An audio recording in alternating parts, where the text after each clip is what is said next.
Right. Hey, Rob and Klloo. So, we've got some cards to go over, right? High Seas, a spoiler from the Armory deck, our Mastery Pack Guardian, and our ProQuest promos. So, starting off, Poly Cranker, right? Poly wants to crank, and crank it will. So, action, tap, banish this, return it to the arena under its owner's control, unequipped, tapped, and with a steam counter, which then, of course, allows us to crank it. Now, cranking it is very important because it goes in tangent with Puffin Hightower.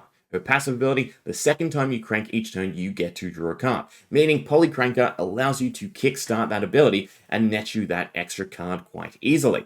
So, as long as this is on board, it is a prime target for your opponent, meaning it also acts in a defensive sense of absorbing an attack. In the right matchup, that could be quite the attack, right? Aggro, sure, they'll throw it a 3, a weapon swing, right, to clear Polycranker, but Guardian, someone bigger, Polycranker is going to get the brunt of that attack, just because, again, it adds so much pressure to the board and Puffin's tempo. So, we also have a new keyword by way of perch, which is this can be equipped in addition to a two-handed weapon, and this cannot be attacked while it's equipped.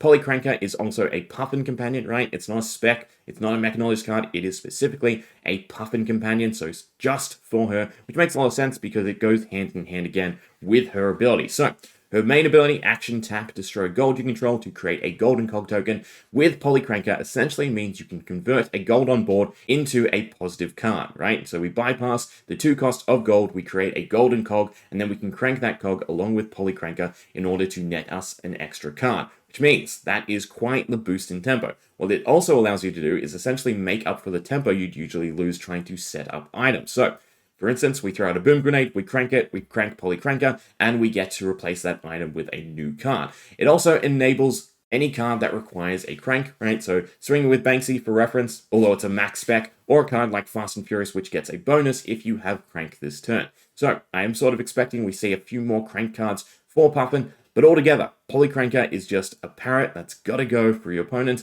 or just a huge boost in tempo for yourself.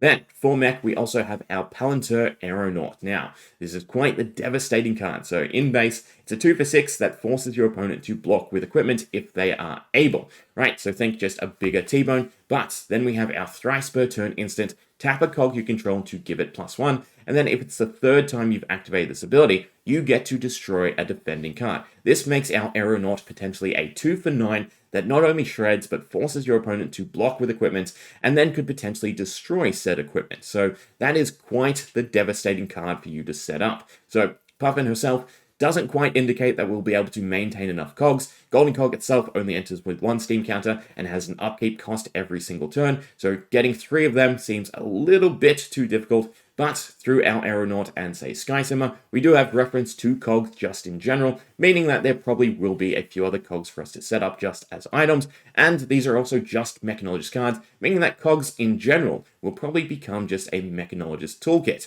So, Aeronaut will definitely be a devastating card, regardless of whether or not you can actually get to the 3. The 3 is kind of overkill to me. Just being able to pump it over the top of your opponent's block is kind of good enough, right? And then, of course, it's a 3 block, so beautiful stat line.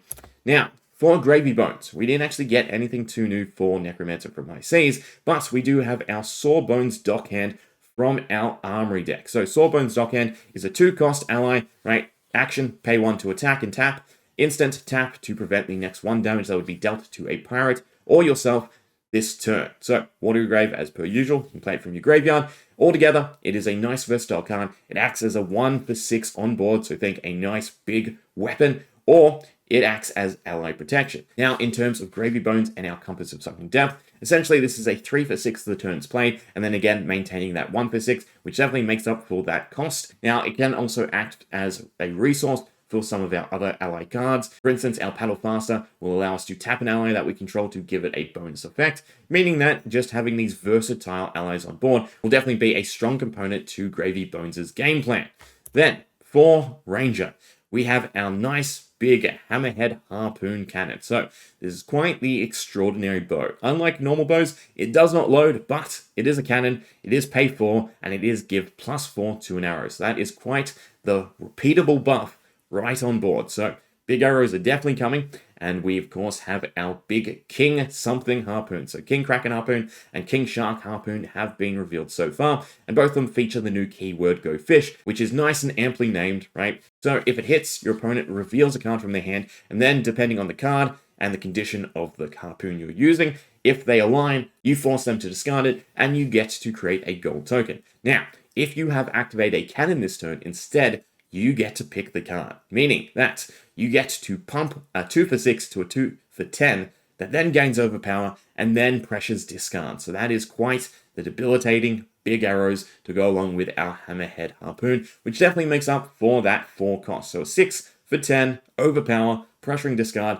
Yeah, big arrows are definitely going to be fun. Now, again, Hammerhead itself does not have a reload effect, but that's where Marilyn makes up for it. Her secondary ability, or a passive ability, every time you draw, you get to load face up. An arrow, or a harpoon in this case, is definitely going to be your main gimmick. So, you can either crack a gold in order to get that draw and load, or you could use a card like Big Game Trophy Shot in order to draw and discard, giving a +4, and again, loading and harpoon. So, if we do take, say, a heavy red and blue line deck, this means that gold in itself is actually, potentially, gain a resource, load an arrow. Meaning that just being able to maintain 1 gold token each turn is pressure in itself to force your opponent to really block out these big cards.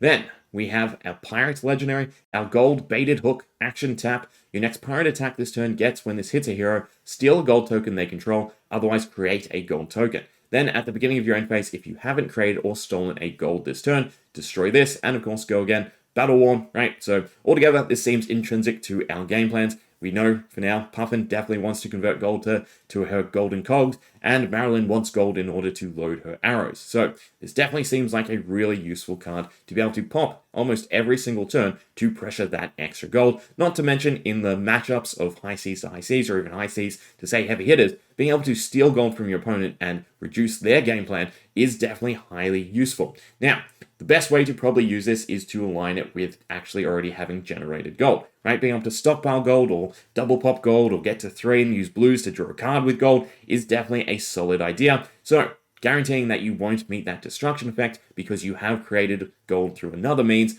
is definitely going to be a great idea. So we have cards like Golden Sky Warden or Chart the High Seas, even our Harpoons if they land, that allow us to generate gold, and then, again, pressure with our gold baited hook. Now, in the case of Harpoons, obviously, if you were to use this with the Harpoon, while yes, you'd get the double gold, if your opponent denies it, then that's that little bit more risky. We also don't quite know how Treasure Island is going to work just yet, but if it's not just for the limited experience, that would be absolutely devastating. Then, we have probably the big one, right? Our Conqueror of the High Seas, our pirate ship. Now, worth noting, this is pirate, right? It was sort of revealed in relation to Gravy Bones, but it is just a pirate action attack, and I can see it being used in all 3. So, Conqueror of the High Seas, when this hits a hero, destroy all cards in their arsenal and create a gold token for each card destroyed this way. That's already a nice enough effect, but then we have High Tide. If there are 2 or more blue cards in your pitch zone, this gets +1 and go again, right? So, it starts off as a 4 for 7, but it can quickly become a 4 for 8 with go again, with arsenal disruption, and gold generation. That is definitely going to be quite the debilitating card to throw out to kickstart your turn. Now, obviously, if we pitch 2 blues, we float 2 resources, meaning that we have some devastating follow-ups. We could add Pummel to it for the discard, for the extra buff, or we could use a card like Command and Conquer, Race Face, right, our nice 2 for 6s to follow up, or just in general, pop the gold and then go into something else. So overall, this is a nice, versatile card that leaves you plenty of resources to do something, and for whatever reason is just a massive go again. That's something we don't generally see. Then, as another pirate card, we have Sunken Treasure. When this defends, you may turn a card in a graveyard face down. If it's yellow, create a gold token. So, you can target your own graveyard, or, more likely, you can target your opponent's. This allows you to block and disable a card in their graveyard. If it's yellow, even better, you get the gold. But, for instance, we could turn off Loyalty Beyond the Grave, we could turn off Count Your Blessings, we could disable Hyperdrivers against Max coming up, right? Or we could get rid of our opponent's Necromancer allies. So there's quite the utility to our Sunken Treasure. And again, icing on the cake, if it is yellow, you get that gold token to further your other game plan. So nice, solid defensive card for pirates.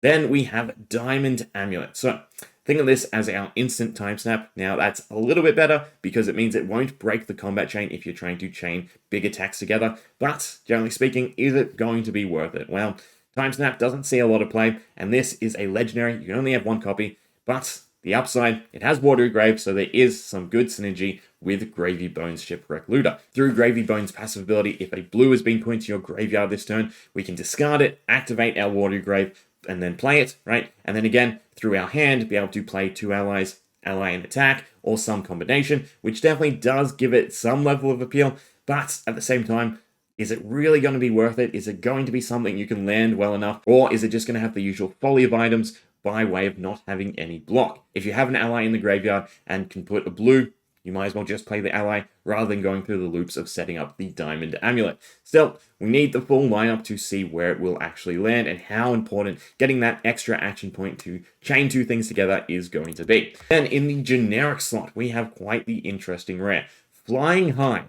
Your next attack this turn gets Go Again, and then if its color matches the Flying High you've played, it also gets +1. So play a red, on a red, you get +1. Play a yellow, on a yellow, +1, right? The important thing, though, is this gives any attack Go Again, and that is quite the wording, because, generally speaking, all the other cards that we've seen that have a similar effect are gated by some other requirement. Lead the Charge requires the card to meet a certain cost requirement, same with Captain's Call, and then Trot Along requires a low base power attack in order to give it Go Again. Whereas Flying High, you can chain weapons, you can chain big attacks, and that possibility makes it a nice, flexible card for a lot of decks and a lot of heroes, and it definitely, to me, makes up for the fact that it's only 2 block. So I'm very interested to see what shenanigans arise from our Flying High, and then, of course, it seems like a nice, big filler piece for our Necromancer. You take the yellow, you play the yellow, and you do give your allies that yellow buff because, well, you've given them a Go Again, and they, of course, are yellow cards.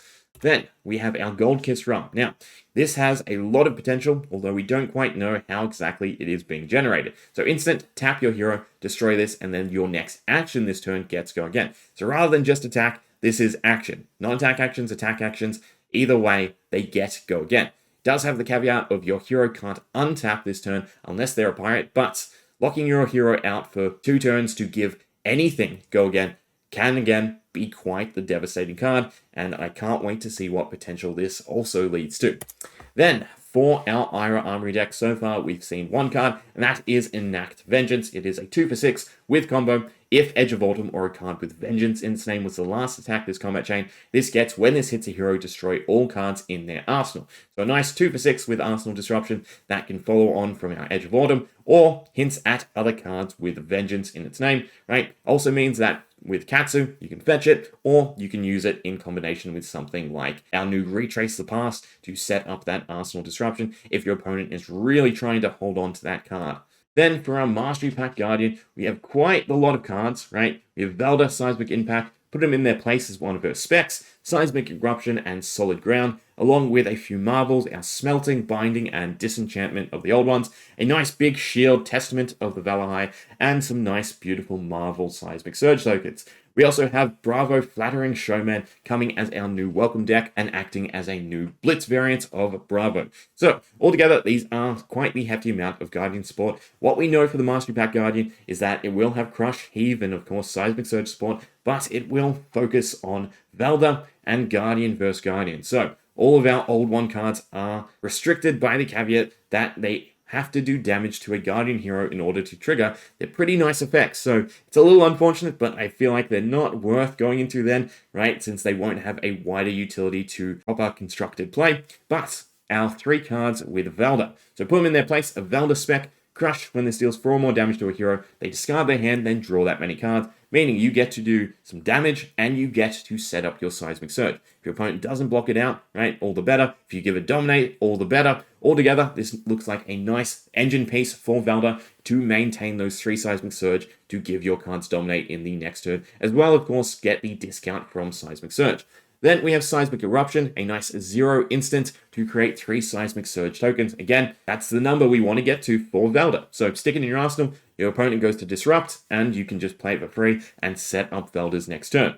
Then we have Solid Ground, which is a nice big 5 defense reaction that gets discounted for each Seismic Surge that you control. So again, we get to that lucky number, and you have a nice 0 for 5 blue defense reaction. So altogether, definitely some solid cards that will see plenty of play in Velda Seismic Impact. The other one to mention is, of course, our shield, Testament of the Velahai. So this is a 1-block shield that has a few different conditions. It has Guardwell, but if you control 3 or more Seismic Surge tokens, it gets +2 block. And then if you control 6 or more, it gets +4, meaning that you can block with it up to 3 times for an overall value of 5 block. If you have 6 Seismic Surge to start, you can block for 5, otherwise you can use it over and over again to get to that 5 value, meaning that it is quite the versatile shield for different breakpoints depending on the matchup that you're against. Again, with Velda, it seems like getting to those hefty Seismic Surge is not going to be too difficult of a task. Then, lucky last, we have our promos for ProQuest. So,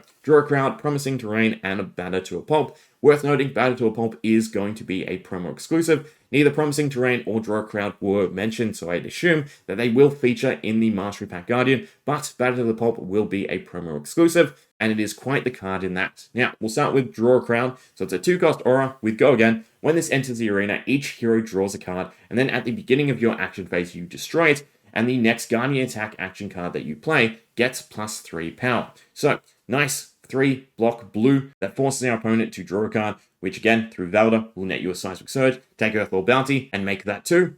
And then, your following turn, you get +3 to come back swinging nice and hard. Then, Promising Terrain, a 0-cost aura. Go again. If you would create 1 or more Seismic Surge tokens, instead create that many +1, and then at the beginning of your action phase, destroy this. Then, if you control 3 or more Seismic Surge tokens, you get to draw a card and gain 1 life. So, again, another nice, beautiful aura to set up and even say use in conjunction with Draw a Crowd to get to a nice, hefty amount of Seismic Surge fairly quickly, right? You then get an extra card for your following turn, which means you can play nice and defensively, try and empty your hand or get down to 1 card, and still feel confident that, again, you can throw it out something nice and big.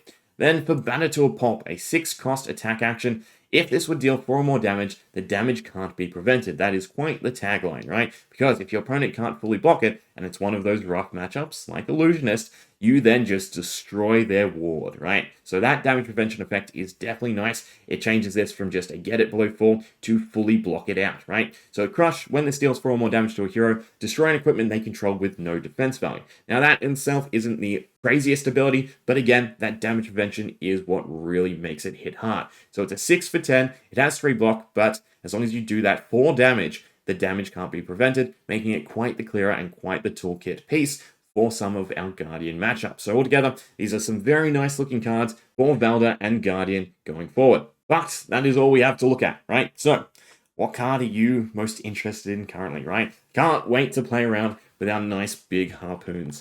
Hope you enjoyed. See ya.